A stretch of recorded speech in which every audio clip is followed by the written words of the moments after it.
Vídeo 3 da série Diário da Gestação é sobre o primeiro trimestre de gestação, começando pela descoberta da gestação. Muitas mulheres relatam nas consultas, principalmente nas consultas do pré-natal, que elas se sentiam grávidas, que elas percebiam. Algumas mulheres são mais intuitivas e sonham com o bebê, mas eu não sou uma pessoa muito romântica, então vou contar pra vocês que eu não tive nem nada disso, eu não tive nenhuma percepção antes, né, de saber. Eu descobri pelo atraso menstrual mesmo. Mas o meu marido, ele percebeu um pouco antes e ele não quis contar, porque segundo ele eu tive algumas mudanças de comportamento. Eu não tenho sintomas de TPM, então não é muito fácil perceber durante o ciclo, durante o mês, alguma mudança comportamental, mas ele achou que eu estava mais distraída, mais ansiosa, mais sonolenta, então isso chamou a atenção dele, e aí nós fizemos um teste, fizemos juntos, não houve assim... até por causa das redes sociais, às vezes a gente faz, né, aquela coisa de ficar gravando, de postar, e eu não sei, sou uma péssima blogueira, porque eu não fiz nada disso. Ele comprou o teste, e aí a gente acabou fazendo, quando eu contei que estava com atraso, então nós fizemos juntos, descobrimos juntos.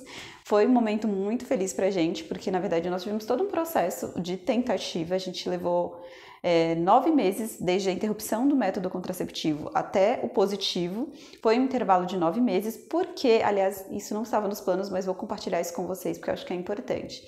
Nós tínhamos um fator de infertilidade, e esse fator de infertilidade, ele só foi, assim, esclarecido de uma forma muito precoce, bem no início do nosso processo de tentativas, porque eu sou médica, porque eu fiz o acompanhamento nutricional, porque eu estudo tudo isso.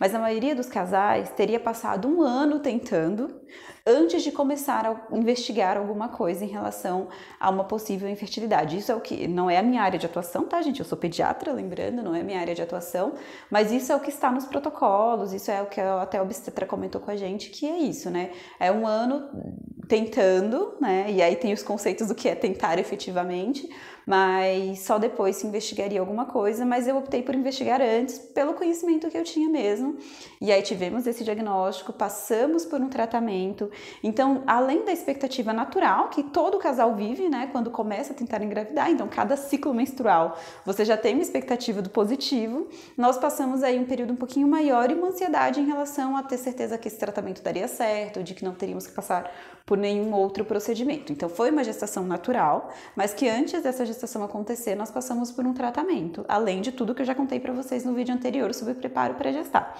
Então, isso também é uma coisa para vocês procurarem, pensarem, né? Não fiquem esperando tanto assim.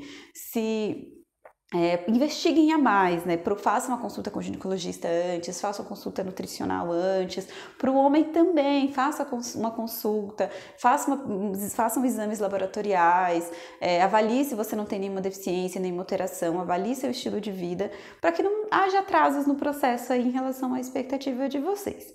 Então, ele estava preocupado de criar uma expectativa em mim, então ele não me contou o que ele estava pensando, mas aí teve o atraso, fizemos o teste, foi um momento muito feliz pra gente, né, esse resultado, e aí vem a fase realmente do primeiro trimestre, né, o que a maioria das pessoas falam que é com um período de muito enjoo, de muita náusea, de não conseguir comer. Eu felizmente não vivi nada disso, né? Acho que também graças ao estilo de vida, à alimentação, a não ter nenhuma deficiência nutricional, eu não passei por esses... E ao preparo emocional também, tá, gente? Isso também influencia muito como a nossa mente está preparada ali para que o nosso corpo passe por todas as mudanças que vai passar. Então, felizmente, eu não tive nem um dia sequer de enjoo. Mas eu tive muito sono, isso está relacionado ao aumento da progesterona, né, aliás, do beta-HCG no começo, né, então essa alteração hormonal leva ali a necessidade de descansar, e às vezes, né, eu estava trabalhando normalmente, trabalhando muito intensamente, porque eu comecei a desacelerar depois, mas naquele momento eu ainda trabalhava muito. E eu comecei a ficar muito cansada. E a minha terapeuta dizia, é a hora de desacelerar, seu corpo precisa parar. E, gente, o corpo precisa parar, porque a gente está construindo um bebezinho do nada, de certa forma. A gente está fazendo órgãos, eu estou fazendo corações, ou coração, né, que é só um neném. Fazendo coração, fígado, rim. Sabe, você tem noção do quão desgastante isso pode ser para o nosso corpo? Então, a gente tem que respeitar a nossa necessidade fisiológica de descansar, de parar, de diminuir o ritmo.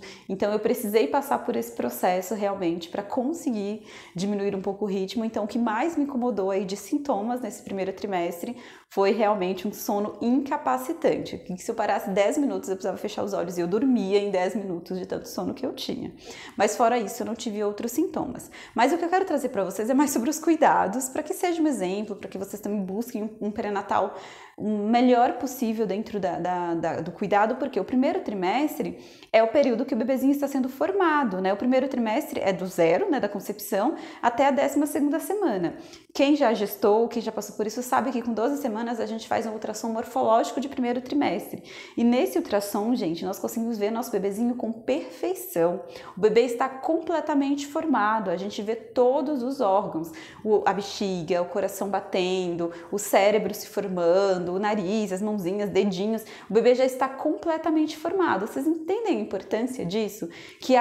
De sair de um óvulo espermatozoide que se juntou e formou uma única célula para um corpinho completamente formado, cheio de órgãos funcionando. O que aconteceu no nosso organismo e como esse primeiro momento é tão importante, por isso que eu reforço com vocês a importância dos cuidados com a tentante. Não é para ter ingestão de álcool nesse período, gente, tem que ser zero, então você tem que parar um pouquinho antes. Não é para ter contaminação ambiental, não é para você estar exposta a chumbo, alumínio, bisfenol a todos esses contaminantes nessa fase de formação tão importante do bebê. Por isso é muito importante os cuidados antes. E apesar de já ter feito todo esse preparo pré-gestacional, eu tive coisas que eu precisei fazer, mudar ainda nesse primeiro trimestre. Para mim, a mais impactante foi parar de tomar café. O café, dentro dos estudos, né, da parte de nutrição, em relação à fertilidade, já é comprovadamente algo que atrapalha a fertilidade, tá? Mas como médica, pessoa que vive de plantão, obviamente eu tomo baldes de café. E eu não consegui parar de tomar café antes, me faltava motivação maior.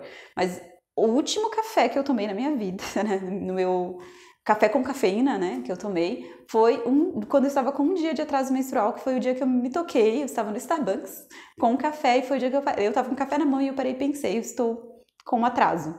Eu não posso mais tomar café. E no dia seguinte eu não tomei o café, inclusive foi esse o que levou a gente a comprar o teste a fazer. Então eu parei, zerei totalmente o café, porque agora eu tenho um motivo maior.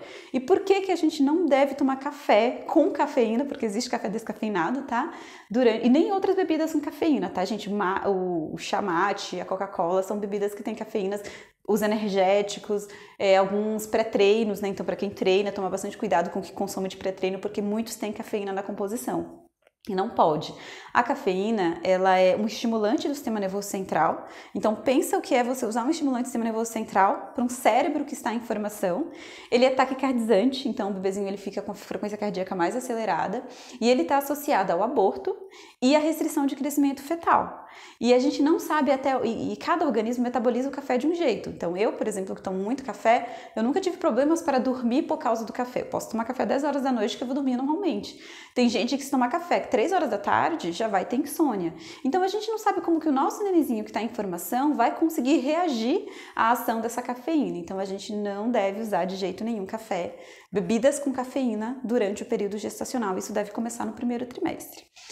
Eu já tinha muito cuidado com a questão dos alimentos com contaminantes, né, com agrotóxicos, então intensifiquei um pouco mais o cuidado com esses alimentos, então de consumir alimentos que sejam de origem mais orgânica. E no caso das carnes, que para mim não é possível serem carnes orgânicas, mas escolher produtos de marcas que são um pouco mais cuidadosas com o bem-estar animal, com animais que são criados soltos, que é a diferença do leite tipo A, por exemplo. Então, isso é um cuidado a mais que eu tive. A suplementação foi totalmente otimizada, né, agora para a fase da gestação.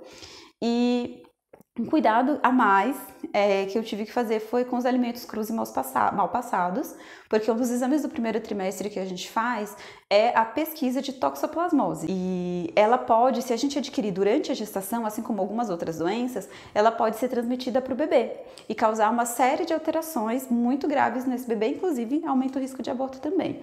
Então, a gente faz já no primeiro trimestre a sorologia e a gente pode ter 3 cenários.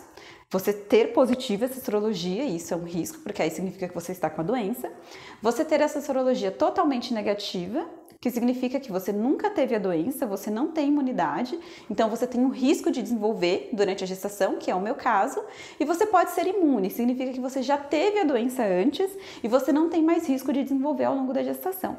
No meu caso, eu sou suscetível, né? Eu nunca tive antes, então eu tenho risco de desenvolver. Então eu tenho que tomar cuidado para não pegar. Aí é o que as pessoas pensam dos pobres dos gatinhos, né? Que o gato transmite toxoplasmose. Na verdade, ela pode estar, o toxoplasma, né, o agente que causa, ele pode estar presente nas fezes do gato. Então, se a família tem gatos, não é que ela tem que deixar de tê-lo, mas a mulher tem que usar luvas para manipular ali a caixa de areia, os cuidados com esse animal, porque as fezes podem estar contaminadas. Mas a real, como a gente realmente pega, é através das carnes mal cozidas, e não é peixe, tá, gente? Peixe não transmite toxoplasmose, é carne bovina mesmo. Então, e mal passada, né? Essa carne crua, mal passada, carne de churrasco mesmo, a gente tem que tomar cuidado. Então, para mim é uma limitação, porque eu sempre comi carne vermelha e sempre foi muito mal passada, então eu já tive que mudar esse hábito. E a gente tem que tomar cuidado com as plantas que são irrigadas nas fazendas, porque pode ter contaminação do solo, né, por esse agente. Então, plantas como folhosos, né, o morango, plantas que são criadas na terra, isso não vale para uma manga, para uma ameixa, para uma maçã, árvore, que são plantas que são criadas na árvore, mas coisas que são criadas produzidas na terra têm o risco de contaminação também. E nesse caso, faz parte da higienização dessas coisas, a gente usar o hipoclorito, por exemplo, porque o hipoclorito, ele é um bactericida e ele vai eliminar ali esse agente das folhas antes da gente consumir. E então a gente consegue reduzir o risco, né, da contaminação, da infecção pela toxoplasmose ao fazer essa higienização das frutas e verduras. E aí tem que prestar atenção no que a gente come fora de casa, porque os restaurantes, em sua maioria, não têm esse cuidado.